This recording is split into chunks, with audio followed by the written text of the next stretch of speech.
Hi family, welcome back to another episode on how to make the best grilled fish. So on this day being New Year, I decided to make some yummy fish for my neighbors and definitely they enjoyed it. So I'm going to teach you today. First of all, you're going to go in with some yellow pepper, red pepper and your chopped onion. Make sure you add enough onion because an onion is the most important thing, and you go in with enough garlic and also some ginger.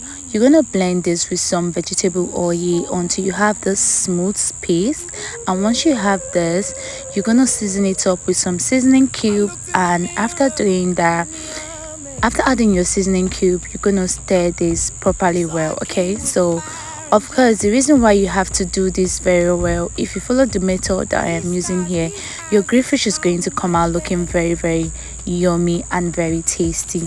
So for this, you have to make sure you do it perfectly well like I am teaching you guys. So another bowl, you're gonna get a pot and go in with your catfish that is already washed, and you're going to use another warm water to wash this particular fish, so that if it has any other dirt and fish stays in water, you have to make sure you wash it perfectly well so that your fish does not come out not looking very tasty. So you have to make sure you wash your fish in a very perfectly well.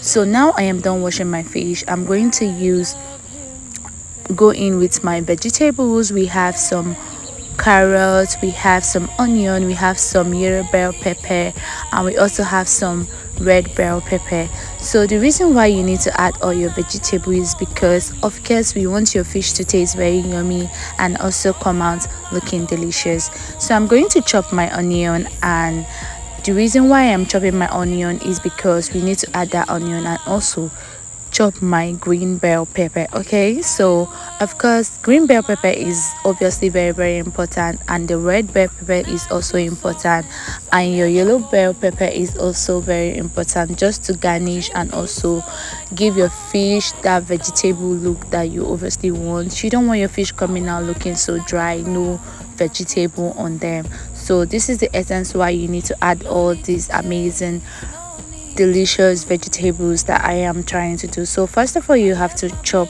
all your vegetables like I am doing, and after chopping your vegetables,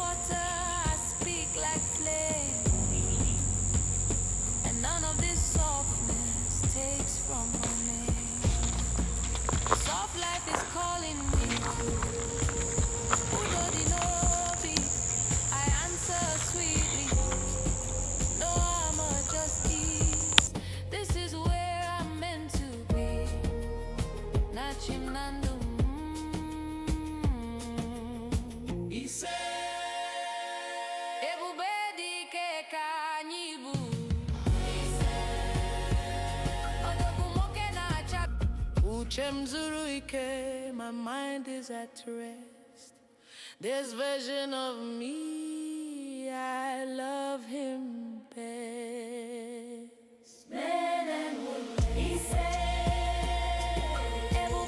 So now you see that I use some seasoning cube to massage the fish, and after doing that, I go in with my mixture. Now we're going to also do the same thing by massaging this, to make sure that you massage your mixture into the fish to come out very well. And the taste is very important, so make sure you massage very well. Wash your hand thoroughly well and make sure you massage everything that I am trying to explain to you guys if you want your fish to come out tasting as yummy as you can ever imagine. So if you're going to be trying this recipe, I bet you that if you're trying it for your loved ones, your family, they're going to love it. So the next thing, you have to go in with your chopped carrot, your chopped red bell pepper, green bell pepper, and your onion, and you're going to use your cling film to cover up every single thing. So now you see the way I am doing it, guys. Once this is ready, the next thing you have to do is to put this into your grill and get another pan, season up some vegetables, and of course for your final garnishing, you added some spring vegetables. If you want, it's optional if you want, but it's necessary you do so, okay, if you want to have the best and yummiest fish. So while the fish is ready, are you seeing how this fish is looking? And trust me when I said, when my neighbor ate this fish, they gave me a very good compliment on this fish.